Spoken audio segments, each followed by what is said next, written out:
Audio Jungle.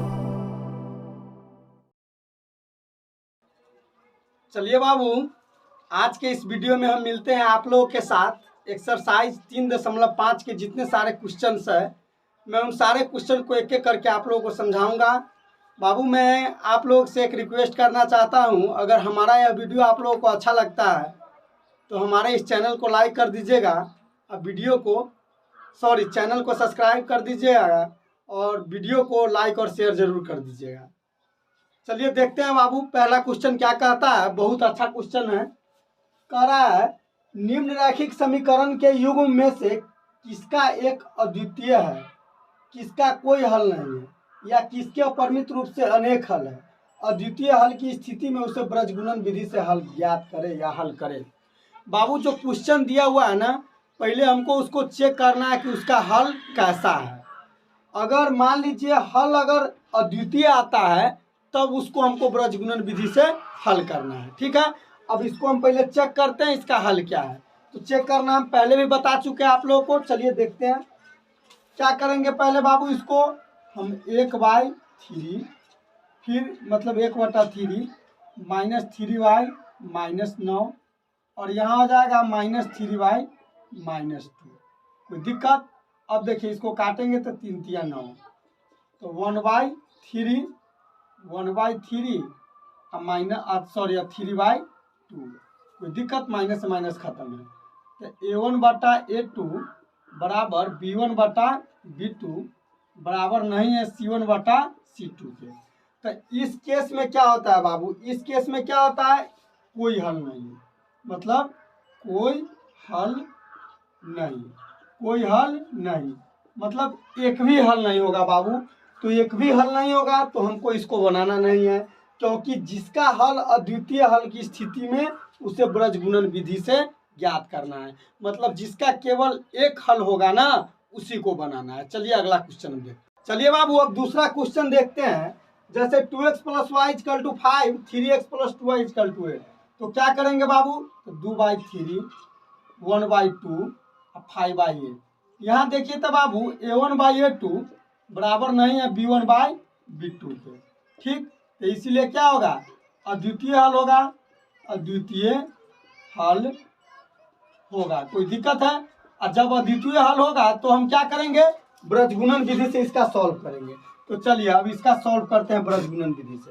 तो समीकरण क्या है, 2x + y, इसको इधर ले आएंगे तो क्या हो जाएगा -5 = 0। कोई दिक्कत? यहाँ 3x ठीक है, यहाँ 2y भी ठीक है और -8 इधर ले आएंगे बराबर 0। अब देखिए बाबू, ब्रजगुणन विधि से हल करना हम बताए हुए हैं आप लोगों को। क्या करेंगे, पहले x लिख लेंगे, तो x लिख दिए।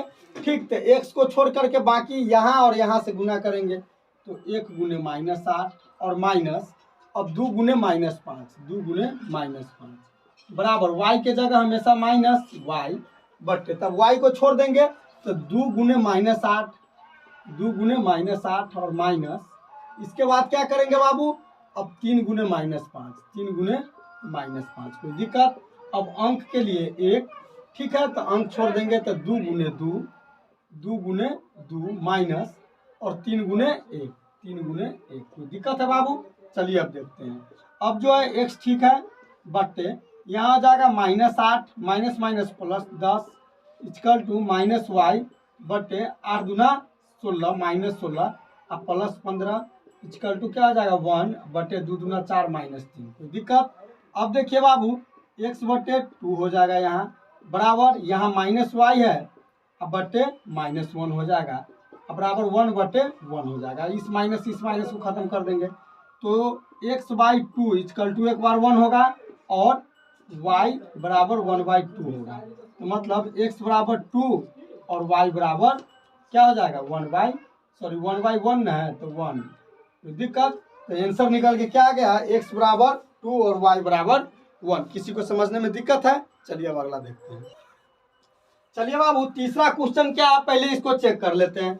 तो चेक कैसे करेंगे, 3y6 -5y -10 और 20y40। कोई दिक्कत? तो यह हो जाएगा 1/2, यह भी हो जाएगा 1/2 और यह भी हो जाएगा 1/2। तो A1/A2 बराबर क्या आ गया, B1/B2 बराबर C1/C2। तो इस केस में क्या होता है, अनेक हल होता है, अनेक हल होता है, अनेक हल होगा। इस केस में क्या होगा, अनेक हल होगा। तो इसीलिए जब अनेक हल है तो इसको नहीं हमको ब्रज गुणन से बनाना है। चलिए अब अगला क्वेश्चन देखते हैं। चलिए बाबू चौथा क्वेश्चन देखते हैं। पहले इसको हम चेक करेंगे, तो चेक कैसे करेंगे, तो 1/3 और यहाँ -3/-3 और यहाँ -7/-15। तो देखिए तब तो यह कैंसिल हो जाएगा, तो 1/3 I1 I 7/15 माइनस से माइनस खत्म, कोई दिक्कत। तो यहाँ देखिए था A1/A2 बराबर नहीं है B1/B2, तो क्या होगा, इसका अद्वितीय हल होगा, अद्वितीय हल। इसका क्या होगा, अद्वितीय हल होगा, कोई दिक्कत है। अब देखिए बाबू जब ये अद्वितीय हल होगा तो इसको हम क्या करेंगे, ब्रजगुणन विधि से सॉल्व करेंगे। तो हम बताए थे पहले x लिख लेंगे, कोई दिक्कत, और x के हटा दीजिए, तो -3 गुने -15, -3 गुने -15 घटाओ, कोई दिक्कत। अब देखिए -3 गुने -7, -3 गुने -7, कोई दिक्कत, बराबर y के जगह -y अब बट्टे। अब y हटा देंगे तो 1 गुने -15, 1 गुने -15 और माइनस। अब देखिए 3 गुने -7, 3 गुने -7, कोई दिक्कत। अब बराबर 1, तो 1 अंक के लिया, इसको हटा देंगे, तो 1 गुने -3, 1 गुने -3 घटाओ। अब देखिए 3 गुने -3, 3 गुने -3, 3 गुने -3, कोई दिक्कत। अब देखिए बाबू अब जो है x तो ठीक है, अब बट्टे। अब यहाँ माइनस माइनस प्लस, तो 15 तिया 45 और माइनस, माइनस माइनस प्लस 7 3 21 बराबर -y अब बट्टे। अब यहाँ गुना करेंगे तो -15 और माइनस माइनस प्लस 21, कोई दिक्कत, बराबर 1 बट्टे -3 और माइनस माइनस प्लस 3 तिया 9, कोई दिक्कत। अब देखिए बाबू x बट्टे यहाँ जो घटाएंगे तो क्या आ जाएगा 24, अब बराबर यहाँ क्या हो जाएगा -y अब बट्टे। अब देखिए तो 6 हो जाएगा, अब बराबर 1 अब बट्टे, यहाँ क्या हो जाएगा 6 हो जाएगा, कोई दिक्कत। अब जो है x/24 बराबर क्या करेंगे 1/6, कोई दिक्कत, और -y/6 अब बराबर 1/6। इस 6 से इस 6 को काट देंगे बाबू, तो y बराबर -1 हो जाएगा, और 6 चौक 24 कट गया, तो x बराबर 4 हो गया। इसीलिए आंसर हो गया x बराबर 4 और y बराबर -1। किसी बाबू को समझने में दिक्कत है, चलिए अगला देखते हैं। चलिए बाबू बहुत अच्छा क्वेश्चन है, जरा ध्यान से देखिए। 2 नंबर कहता है a और b के किन मानों के लिए निम्न रैखिक समीकरण के युग्म के अपरिमित रूप से अनेक हल होंगे। तो बाबू जब भी अपरिमित रूप से अनेक हल होगा तो A1/A2 बराबर B1/B2 बराबर C1/C2 होगा। तो देखिए तो बाबू, तो जब अनेक हल होगा, जब अनेक हल होगा तब क्या होगा, A1/A2 बराबर B1/B2 बराबर C1/C2। अब देखिए बाबू तो यहाँ क्या है, अब तुलना कीजिए, तो 2/A-B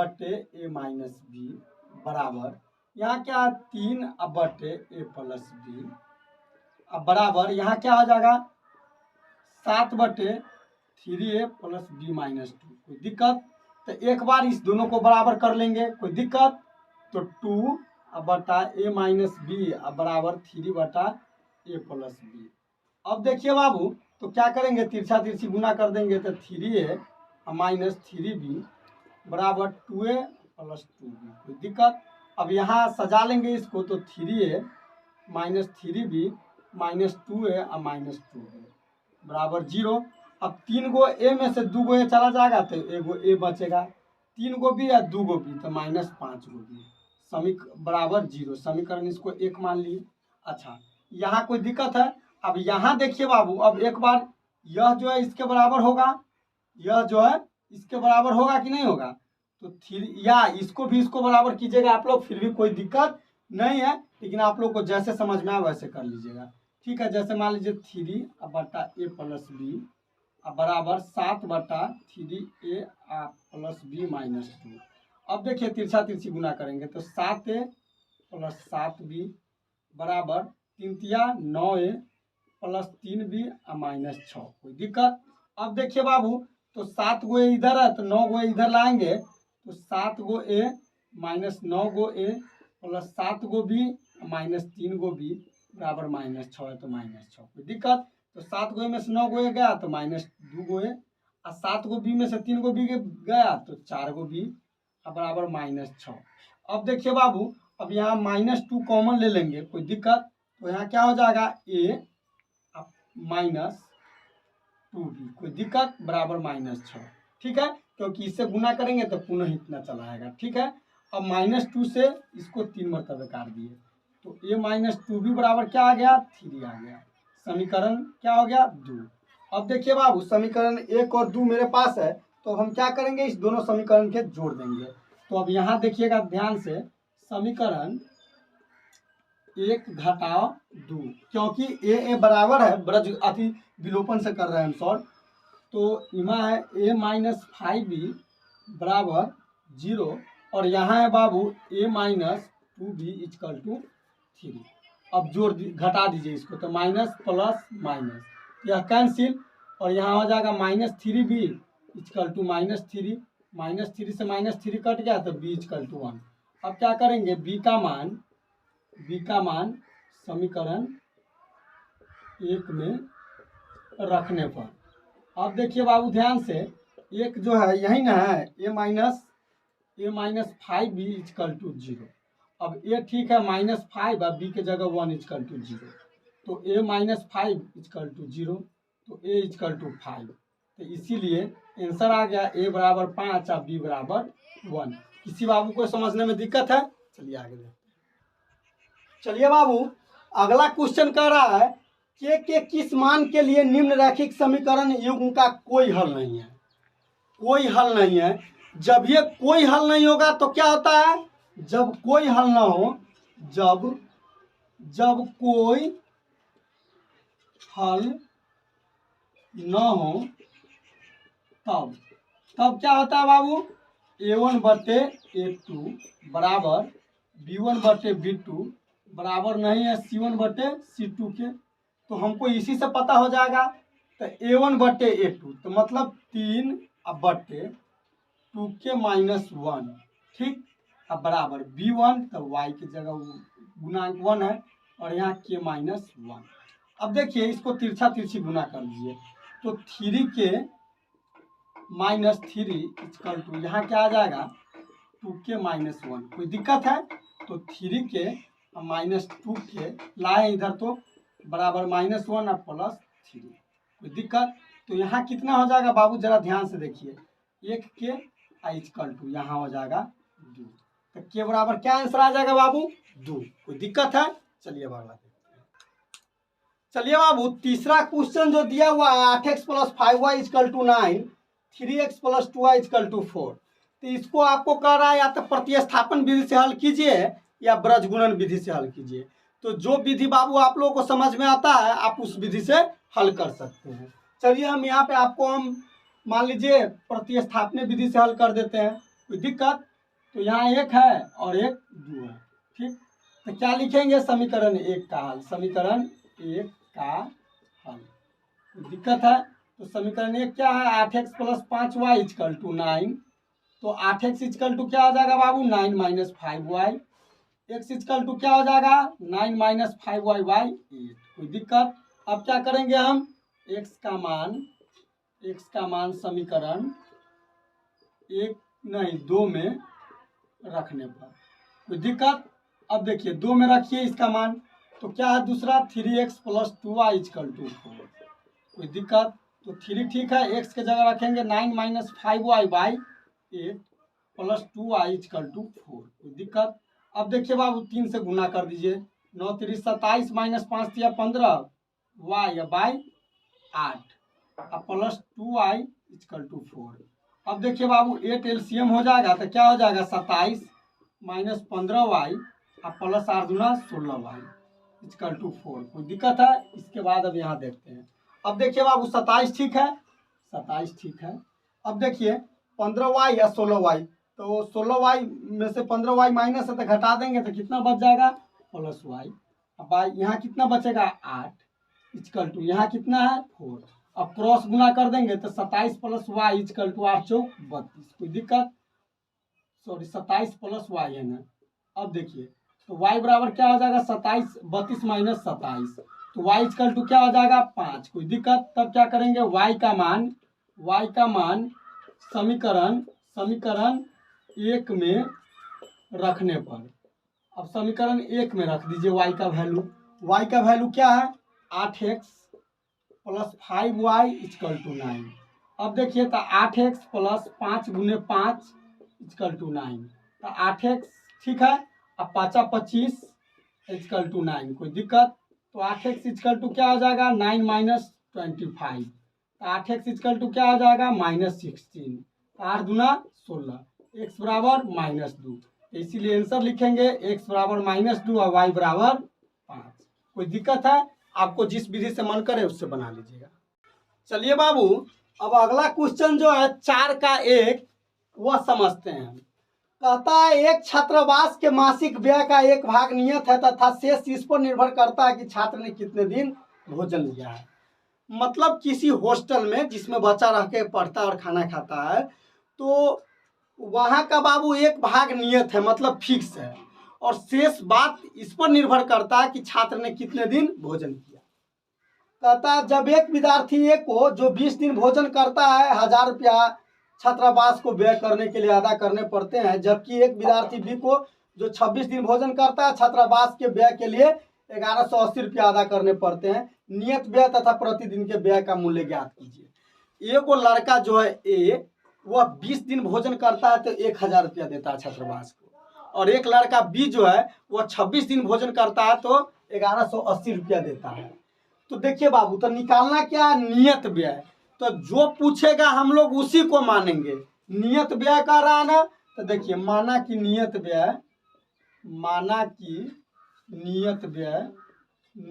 व्यय बराबर 100 रुपया। कोई दिक्कत? अच्छा प्रतिदिन के भोजन का मूल्य ठीक है तथा प्रतिदिन के भोजन का मूल्य बराबर y रुपया। कोई दिक्कत? यहाँ तक कोई दिक्कत है? अब आते हैं क्वेश्चन में। ये 20 दिन न भोजन करता है बाबू, तो ये 20 दिन भोजन करता है तो यह तो फिक्स है कि 100 रुपया उसको लगभग करेगा, नियत है। तो x प्लस अब 20 दिन करता है तो 20y बराबर कितना रुपया हो गया 1000। समीकरण 1। कोई दिक्कत? तथा अब जो बी जो है बी 26 दिन भोजन करता है तो 100 रुपया उसको भी उतना ही लगता होगा, तो x प्लस 26y = 1180। समीकरण 2 हो गया बाबू। अब इसको हम लोग सॉल्व करते हैं। चलिए तो हम लोग विलोपन से करते हैं। दोनों x सेम है तो समीकरण 1 में से 2 को घटा लेंगे तो लिखेंगे यहाँ समीकरण 1 घटाओ 2 तो 1 क्या है बाबू x प्लस 20y = 1000। यहाँ है x प्लस 26y = 1180। कोई दिक्कत है? अब यहाँ माइनस और यहाँ भी माइनस, यह कैंसिल तो यह -6y बराबर यहाँ -180। कोई दिक्कत? 6 × 3 = 18, माइनस से माइनस खत्म तो y = कितना आ गया 30। y का मान कितना आ गया 30। तो अब हम यहाँ देखते हैं y का मान समीकरण 1 में रखने पर अब देखिए बाबू समीकरण 1 में हम y का वैल्यू रखते हैं तो एक क्या है x प्लस 20y = 1000। कोई दिक्कत? तो x ठीक है 20 इंटू y के जगह कितना रखेंगे 30 बराबर 1000। कोई दिक्कत? तो x प्लस 3 दूना 600 = 1000। कोई दिक्कत? तो x बराबर क्या हो जाएगा बाबू 1000 - 600। कोई दिक्कत? तो x बराबर क्या हो जाएगा बाबू 400। अब x y का वैल्यू पता हो गया तो देखिए नियत व्यय x माने थे तो इसीलिए नियत व्यय बराबर 400 रुपया। जो नियत व्यय है वह 400 रहेगा। अब प्रतिदिन का व्यय बराबर कितना हो जाएगा 30 रुपया। कितना हो जाएगा 30 रुपया। वाई माने थे। किसी बाबू को यह सवाल समझने में दिक्कत है? चलिए अगला देखते हैं। चलिए बाबू अब दूसरा क्वेश्चन क्या कहता है। कह रहा है 1/1/3 हो जाती है। 1/1/3 हो जाती है जब उसके अंश से 1 घटाया जाता है, और वह 1/4 हो जाती है जब हर में 8 जोड़ दिया जाता है। तो बाबू भिन्न में अंश और हर होगा, तो पहले मानते हैं। माना कि अंश बराबर कितना होगा, अंश बराबर x तथा हर बराबर y है। कोई दिक्कत? तो इसीलिए भिन्न क्या हो जाएगा x/y। अब यहाँ कह रहा है ये भिन्न 1/3 हो जाती है जब उसके अंश से 1 घटाया जाता है। तो अंश से 1 माइनस करेंगे तो भिन्न कितना हो जाएगा 1/3। तो क्रॉस गुना कीजिए 3x - 3 = y। तो 3x - y = यह -3 है तो उधर चला गया तो +3। समीकरण 1 हो गया। कोई दिक्कत है? अब देखिए अब जो है अब क्या कह रहा है बाबू, अब जो भिन्न तो यही है। अब कह रहा है और वह 1/4 हो जाती है जब हर में 8 जोड़ दिया जाता है। हर यही ना है, तो हर में 8 जोड़ देंगे तो कितना हो जाएगा 1/4। अब तिरछा तिरछी गुना कर दीजिए तो 4x = y + 8। अब क्या हो जाएगा बाबू 4x - y = 8। समीकरण 2। कोई दिक्कत है? अब देखिए बाबू समीकरण 1 यहाँ है और 2 यहाँ है। कोई दिक्कत? तो चलिए हम आपको विलोपन विधि से बता रहे हैं। तो क्या करेंगे बाबू, हम मान लीजिए पहला में से दूसरा को भी घटा लेंगे तो y से y मेरा कैंसिल हो जाएगा। तो हम यह भी कर लेंगे। चलिए तो इसीलिए समीकरण 1 घटाओ 2। अब एक जो है एक यही ना है 3x - y = 3। दूसरा क्या है 4x - y = 8। अब घटाइए तो बाबू तो माइनस प्लस माइनस। अब यह y कैंसिल हो गया तो 4 गो x कर्जा है 3 गो सधा दिए तो -x = 8 गो कर्जा में से 3 गो सधा दिए तो -5 कर्जा। तो x = कितना हो जाएगा 5। क्यों? तो माइनस से माइनस खत्म। तब क्या करेंगे x का मान समीकरण 1 में रखने पर। अब बाबू x का मान जो है ना समीकरण 1 में रखिए। समीकरण 1 यही ना है 3x - y = 3। कोई दिक्कत? तो 3 × 5 - y = 3। तो 5 × 15 -3 इसको लाएंगे और y को उधर ले जाएंगे तो क्या हो जाएगा 15 में से 3 जाएगा तो 12 = y। तो इसीलिए y = क्या हो गया 12। तब मेरा भिन्न क्या हो जाएगा बाबू, इसीलिए भिन्न क्या हो जाएगा x/y। तो x/y तो मतलब 5/12। यही ना हमको पता करना था। किसी को दिक्कत है? चलिए देखते हैं।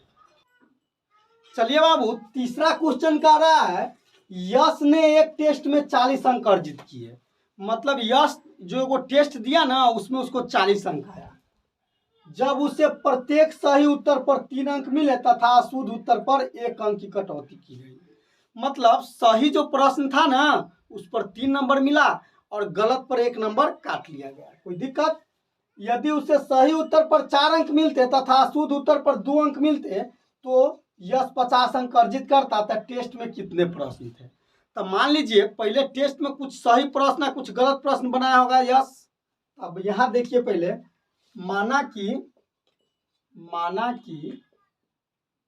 सही प्रश्नों की संख्या बराबर x है कि तथा गलत जकरा अशुद्ध कहते हैं गलत प्रश्नों की संख्या बराबर क्या है y है। कोई दिक्कत? अब देखिए बाबू तो 40 अंक कब मिलता? जब उसे प्रत्येक सही उत्तर पर 3 अंक मिलता।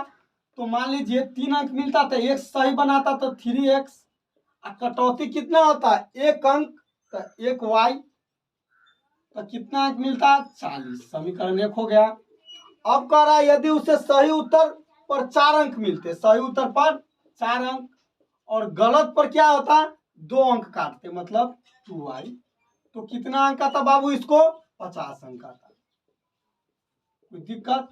तो अब बाबू इस दोनों विधि से हम लोग पहले हल कर लेंगे, कोई विधि से इस दोनों समीकरण को। चलिए हम यहाँ विलोपन से करते हैं। समीकरण 1 गुने 4 घटा 2 गुने 3। कोई दिक्कत? इससे इसमें और इससे इसमें। अब 4 से 4 तिया 12x minus 4y equal to 4 चौका 16 160। यहाँ 3 से गुना करेंगे तो 12x minus 6y equal to 150। कोई दिक्कत? अब देखिए बाबू, यहाँ माइनस, यहाँ प्लस, यहाँ माइनस, यह कैंसिल हो गया, यहाँ 2y हो जाएगा, यहाँ 10 हो जाएगा। कोई दिक्कत? अब 2 पंचे 10, तो y का वैल्यू कितना आ गया? 5। अब यहाँ देखते हैं बाबू हम y का मान समीकरण 1 में रखने पर y का मान कहाँ रखेंगे? समीकरण 1 में। अब एक क्या है बाबू? 3x minus Y equal to 40। अब देखिए तो 3x ठीक है, अब माइनस y के जगह क्या हो जाएगा? 5, ठीक, इक्वल टू 40। तो 3x इक्वल टू 40 प्लस 5। कोई दिक्कत? तो 3x इक्वल टू क्या हो जाएगा? 45। अब 3 से 15 या 45, तो इसीलिए x बराबर क्या आ गया? 15।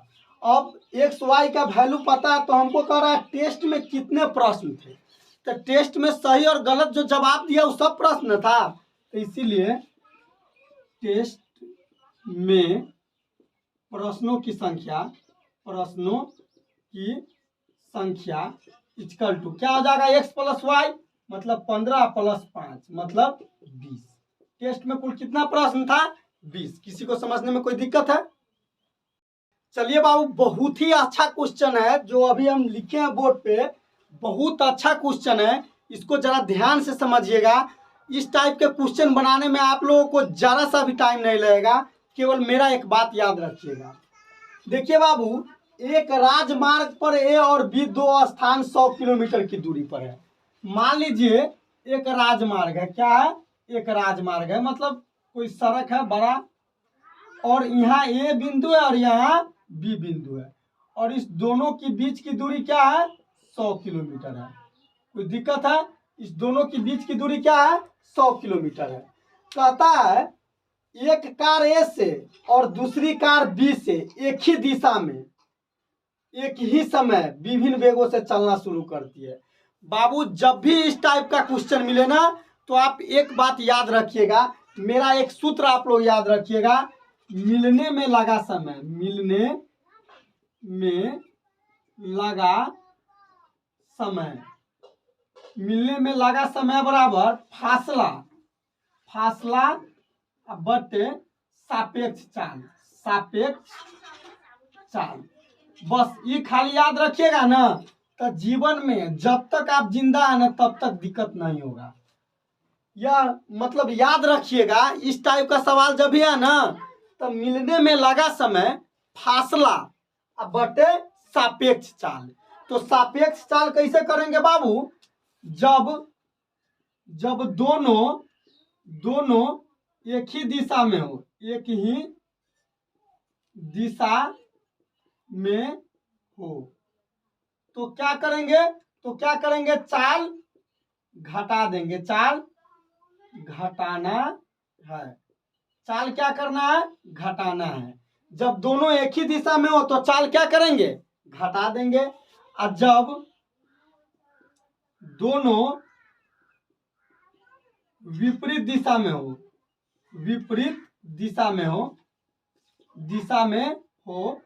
तब क्या करेंगे? चाल जोड़ देंगे। चाल जोड़ना है। अब देखिए बाबू, अब ये खाली याद रखिएगा आप लोग, इस टाइप के क्वेश्चन जब भी मिलेगा ना, तो मिलने में लगा समय बराबर क्या होगा? फासला बटे सापेक्ष चाल, जिसको हम लोग रिलेटिव वेलोसिटी कहते हैं।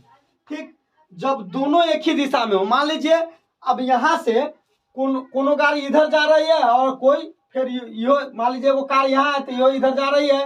मान लीजिए यहाँ भी एक कार इधर जा रही है और एक कार यहाँ भी इधर जा रही है, तो दोनों एक ही दिशा में जा रही है, तो चाल क्या करेंगे? घटा देंगे। चाल क्या करेंगे? घटा देंगे। कोई दिक्कत?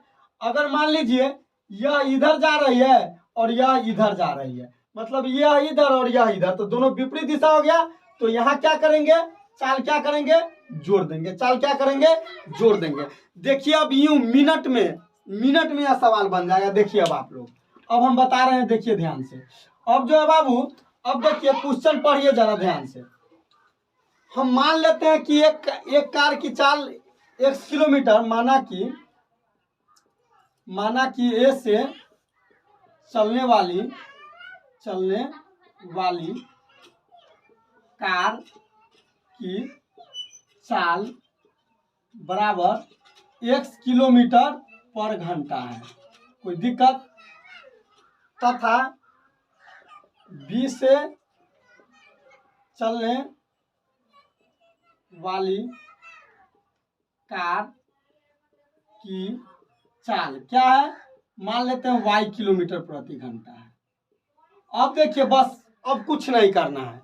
अब हमको क्या कह रहा है, देखिए तो यहाँ एक कार A से और दूसरी कार B से एक ही दिशा में ना, एक ही दिशा में है ना, तो एक दिशा में है तो हम क्या कहें, चाल घटाना है।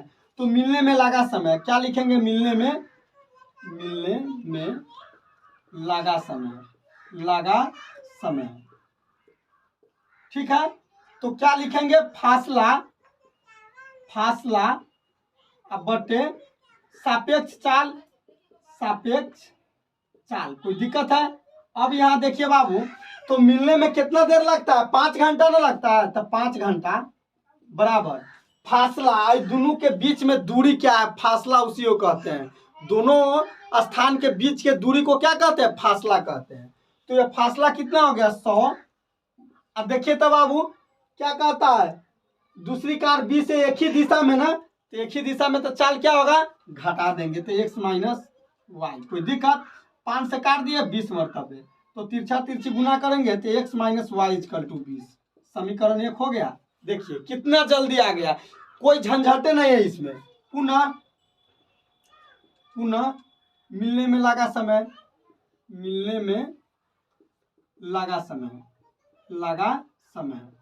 तो क्या करेंगे, फिर फासला बटे सापेक्ष चाल। अब देखिए तो 1 घंटा लगता है ना, अब फासला तो दोनों के बीच के दूरी 100 किलोमीटर ना है, और सापेक्ष चाल दोनों क्या कहता है यदि वह एक दूसरे की तरफ चलते हो, मतलब विपरीत दिशा, तो जब भी विपरीत तो दोनों के चाल क्या करेंगे, जोड़ देंगे, तो x प्लस वाई। तो यहाँ क्या हो जाएगा, x plus Y equal to 100, समीकरण 2। जरा देखिए तो अब यहाँ जो है ना, देखिए जब यहाँ एक चीज लिख लीजिएगा बाबू, जब एक ही दिशा में हो, जब यहाँ लिख लीजिएगा, मान लीजिए सापेक्ष चाल यहाँ कर रहा है ना, एक ही दिशा में हो, तो यहाँ लिखिएगा जब एक ही दिशा में हो तब, जब एक ही दिशा में हो तब मिलने में लगा समय, कोई दिक्कत। अब देखिए अब जब विपरीत दिशा में हो, यहाँ क्या लिख लेंगे, जब विपरीत दिशा में हो, यहाँ क्या लिख लेंगे बाबू, जब विपरीत दिशा में हो, तो मिलने में लगा समय, ताकि पता चले कि क्या कर रहा है, वैसे नहीं पता चलता था। तो समीकरण 1 और 2 अब बहुत सिंपल है, हल कर लीजिए। समीकरण 1 घटाओ 2, देखिए x minus Y equal to 20, और यहाँ क्या है, x प्लस, यहाँ जोड़ियो देंगे तैयो हो जाएगा, x plus Y equal to 100। अब देखिए तो x दोनों कट जाएगा, तो 2x इक्वल टू 120, 2 से 60 मरतबे, तो x इक्वल टू 60। तो लिखेंगे x का मान समीकरण 1 में रखने पर, अब देखिए बाबू 1 में रखिए आप, तो क्या है, x minus Y equal to 20, X के जगह क्या रखेंगे, 60 माइनस वाई इक्वल टू 20, तो 60 माइनस 20 इक्वल टू वाई, तो वाई बराबर क्या आ जाएगा, 40। ठीक है, तो इसीलिए चाल क्या हो जाएगा, दोनों का चाल क्या हो जाएगा, एक का 60 किलोमीटर हाँ बराबर, आयो के हो जाएगा 40 किलोमीटर बराबर। यही आंसर हो गया, कोई दिक्कत है। चलिए अगला क्वेश्चन देखते हैं। चलिए बाबू, यह लास्ट क्वेश्चन क्या कह रहा है, कह रहा है एक आयत का क्षेत्रफल 9 वर्ग इकाई कम हो जाता है। ठीक, यदि उसकी लंबाई 5 इकाई कम कर दी जाती है और चौड़ाई 3 इकाई बढ़ा दी जाती है। यदि हम लंबाई को 3 इकाई और चौड़ाई को 2 इकाई बढ़ा दे तो क्षेत्रफल 67 वर्ग इकाई बढ़ जाती है। तो आयत का बीमा ज्ञात कीजिए। तो पहले आयत का बीमा पता करते हैं। तो क्या करेंगे हम, माना कि लंबाई बराबर x मीटर है, दिक्कत, तथा चौड़ाई बराबर y मीटर है, दिक्कत। तो इसीलिए क्षेत्रफल क्या हो जाएगा, क्षेत्रफल लंबाई गुने चौड़ाई तो xy मीटर स्क्वायर, कोई दिक्कत। अब देखिए बाबू, अब कहता है एक आयत का क्षेत्रफल 9 वर्ग इकाई कम हो जाती है यदि उसकी लंबाई 5 इकाई कम कर दी जाती है। तो अब लंबाई क्या हो जाएगा, अब लंबाई 5 इकाई कम कर दिया। चौड़ाई क्या हो जाएगा, चौड़ाई 3 इकाई बढ़ा दी जाती है तो y+3, कोई दिक्कत। तो इसीलिए अब जो है, अब क्षेत्रफल क्या होगा, क्षेत्रफल लंबाई गुने चौड़ाई तो x - 5 इंटू y+3, ठीक है। तो अब कहता एक आयत का क्षेत्रफल 9 वर्ग इकाई कम हो जाती है। तो 9 वर्ग इकाई क्या होता है, कम हो जाता है। तो जो क्षेत्रफल था ना, ये क्षेत्रफल था पहले, तो इसीलिए यह जो क्षेत्रफल पहले था, तो अब जो क्षेत्रफल आया ना, अब जो क्षेत्रफल आया x - 5 इंटू y+3, अभी क्षेत्रफल ये आया है। तो यह क्या होता है, 9 इकाई कम जाता है, 9 इकाई कम जाता है। किससे कम जाता है, तो पहले वाला से कम जाता है, पहले वाला से 9 इकाई कम जाता है। बात समझ रहे हैं ना, मतलब ध्यान से समझिए, मतलब 9 वर्ग इकाई कम हो जाता है। कम कब होता है, तो जब इसकी लंबाई 5 इकाई कम कर दी जाती है और चौड़ाई 3 इकाई बढ़ा दी जाती है। तो बाबू पहले मान लीजिए लंबाई x चौड़ाई y था तो क्षेत्रफल xy था, कोई दिक्कत। अब लंबाई x - 5 कर दिया गया, चौड़ाई इतना हो गया तो क्षेत्रफल इतना आ गया। तो पहला क्षेत्रफल यह था और अब बोला यह है। तो मतलब पहले वाला क्षेत्रफल जो है, पहले वाला क्षेत्रफल जितना था उससे यह क्षेत्रफल क्या है, 9 इकाई कम गया, 9 इकाई कम गया। मतलब कहने का मतलब है कि 9 इकाई कम गया। तो हम या तो कर सकते हैं इतना माइनस इतना बराबर 9, या इतना प्लस इतना प्लस 9, या यहाँ -9 भी करेंगे फिर भी कोई गलत नहीं है। तो चलिए यहीं पे हम माइनस कर देते हैं ताकि ज्यादा समझ में आए। यह जो क्षेत्रफल था उससे 9 इकाई कम गया, तब ये दोनों बराबर हो जाएगा, कोई दिक्कत। अब देखिए इसको सॉल्व करते हैं।